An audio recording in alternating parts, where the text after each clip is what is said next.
Securities, a stockbroking firm on the Gold Coast in Queensland, Australia.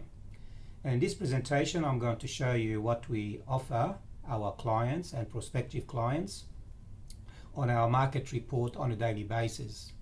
During the presentation, I'm going to focus on the recommendations we make on a weekly basis as well on a daily basis. And of course, I'm going to tell you what happened overnight.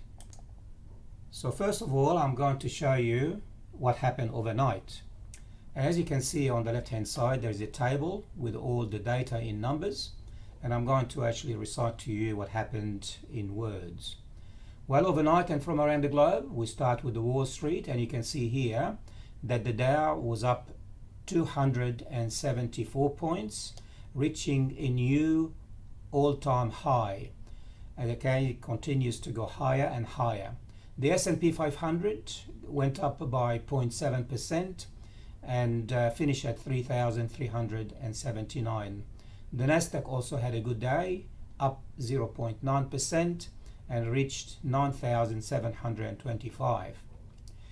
In Europe, the Stoxx 50 index, that's the index that comprises most major European markets, was also up by 0.75%, reached 3,854. The FTSE 100 index in London was up 0.5%. In Germany, the DAX was up 0.9%.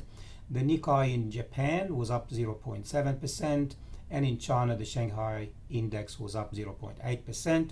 As you can see, all markets in America and across Europe were all positive, as well as what happened in Japan and China. On our market yesterday, we were up 33 points, 0.5%. And the futures, if you believe the futures, there is every indication that the market most likely will open higher by at least 38 points. So everything looks good as far as the market today and what happened overnight. On the commodities, gold was down 10 cents, that's US per ounce, still above the 1,500 level. As you can see, it finished at 1,570. Silver was $17.46, and West Texas crude oil was up 3.3% to $51.58 US per barrel. Coming on the right hand side here, we can look at the iron ore price. The iron ore price was up 0.8% to $87.68 US per ton. And in China, the Dalian iron ore, that's a confirmation of what happened on the futures market, was also up by 3.2%. Aluminium was higher and copper was also higher. As you can see, across the world now there is a momentum on the positive side. Yesterday, even though we had a good day, as a matter of interest, 30% of all stocks advanced and 26% declined. And across the top companies that we monitor, AMP was up 4.6% and CBA was up 4%. Worst performing stock was Telstra, was down 1.8%, followed by Santos, down 1.7%. And Telstra was down 7 cents to $3.82. As a matter of interest, we had some clients the day before and we closed that position when there were $3.89. The Australian dollar will give you 67.4 US cents, up 0.3%. Will also give you 61.9 euro cents, 51.9 British pence, and 105 New Zealand. And Bitcoin, for those people who follow Bitcoin, as a matter of interest, Bitcoin continues to go higher and higher. It's got a good positive momentum. It's now up 174 US overnight to 10,439, and that converts to approximately 15,488, nearly 200 Australian dollars up. As a matter of interest, not so long ago, less than a year ago, one Bitcoin would have given you approximately 6,000 Australian dollars. So we had a very good rise in the Bitcoin in the last 12 months. Now I want to show you our recommendation that we show on our market report on a daily basis. On the left hand side here, you can see week on week, every Saturday morning we offer you our recommendations. which by the way are based on technical indicators based on 2 time frames with 8 indicators on each. When both time frames confirm, that means 5 out of the 8 indicators tell you to buy, sell or neutral, then we actually have this presentation here at the beginning of the week, and then we see what happened during the week and see how the results take place. What you see here, for instance, if you go back a couple of weeks ago, couple of Saturdays ago, these are the recommendations we offered you, and then at the end of the week on Saturday morning we show you how each stock performed. For instance, if you look at ANZ, we gave you for the very aggressive trader a bull signal. If you look at ANZ, well, ANZ at the end of the week on week, was up 1.1%.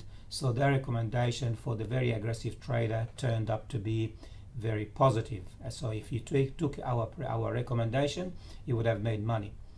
BHP, we gave you a signal of bearish signal, and guess what happened? BHP week on week was down 1.6%.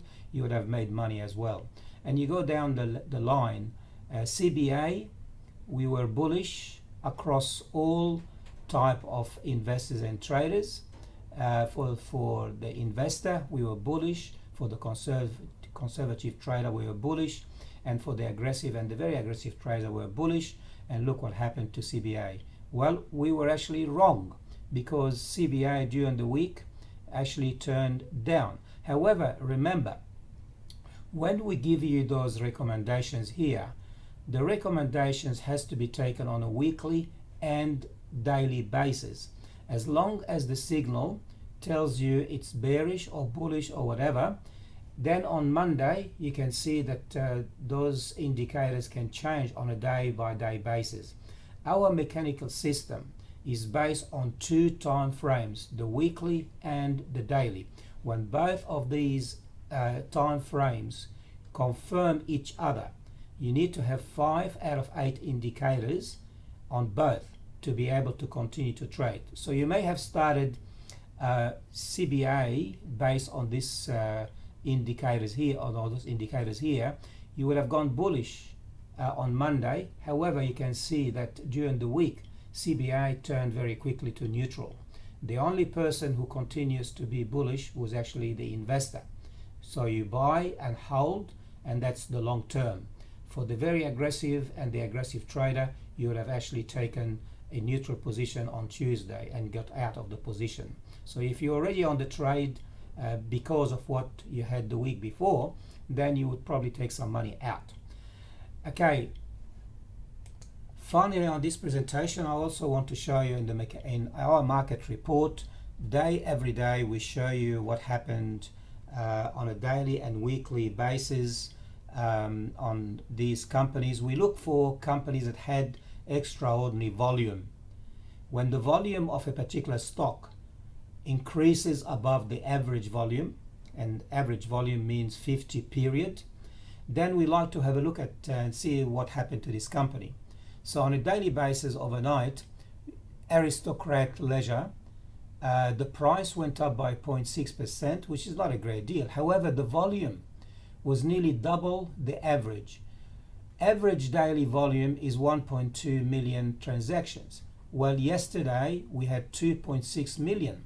So there is an increase of volume. So the first criteria we look for increase in volume, number one, and then we look for companies that have actually had an increase in the price, and then we start doing our research.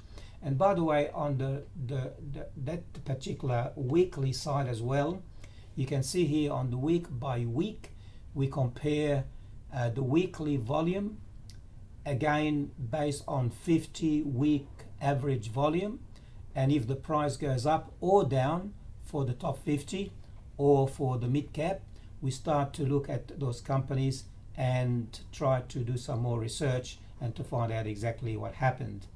Finally, I want to give you our disclosure.